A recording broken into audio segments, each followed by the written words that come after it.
On vous propose de jouer une situation qui va se dégrader entre nous rapidement. Et puis un peu comme par magie, les choses vont s'améliorer et la coopération va redevenir possible entre nous.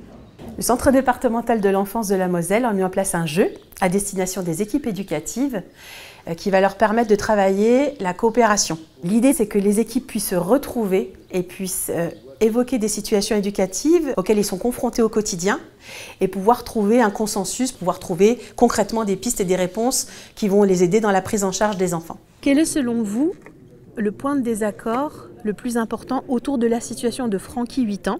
On a fait appel à un prestataire qui est spécialisé dans le jeu parce qu'on s'est dit qu'en jouant on apprend. On s'est dit aussi que l'intelligence collective et la coopération peut se construire à travers des moments de jeu, y compris dans un espace très sérieux de travail.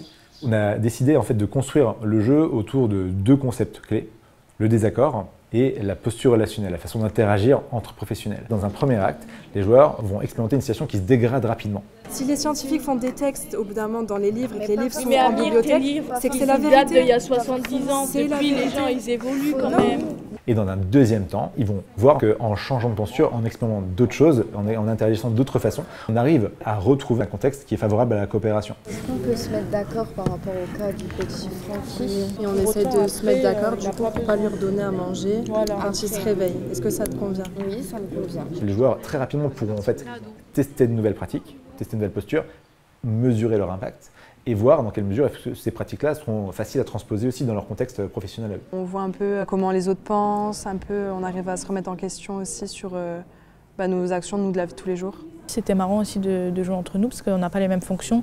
Pour autant, les conflits, ça arrive dans tous les services en fait. C'est important parce que du coup, faut que nous, on soit en accord tous ensemble pour pouvoir faire avancer les jeunes, pour leur trouver des solutions, un avenir, les aider, les accompagner au mieux. On met l'accent sur la qualité de vie au travail dans un contexte où c'est strictement nécessaire puisque on a beaucoup d'agents qui sont confrontés à la souffrance humaine et donc il nous appartient de leur proposer des formations qui puissent leur permettre de s'acculturer au milieu social et à la protection de l'enfance.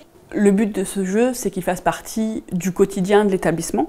Et puis, c'est un jeu qui a vocation à rayonner en dehors du CDE, comme une mesure de prévention des risques psychosociaux, comme une mesure qui est favorable au bien-être au travail. Je pense que c'est vraiment l'ensemble des éléments qui, à un moment, nous ont amenés à penser ce jeu.